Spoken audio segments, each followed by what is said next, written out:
Plynová rukojemnícka hra je na teraz ukončená. Zisťovali sme v centre Liptovského Mikuláša mieru solidárnosti občanov a dopady plynovej krízy na nich. Keby sa nejaká krajina ocitla v plynovej kríze, boli by ste za to, aby sme jej pomohli? No to hej. Isté, že áno. Ja si myslím, že hej. Aj nám pomáhajú, nie? Určite, jasné, musíme. Ja si myslím, že áno.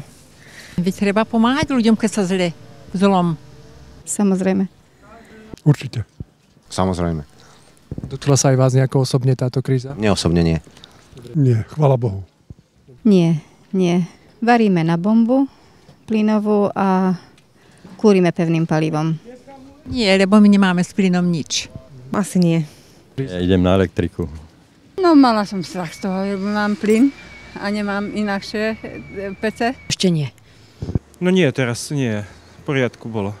Počas krízy s plynom občania vážnejšie problémy nepociťovali. Dúfame, že aj vďaka našej ochote byť solidárni v budúcnosti pomoc od iných krajín potrebovať nebudeme. Pre televíziu Liptov Peter Danko.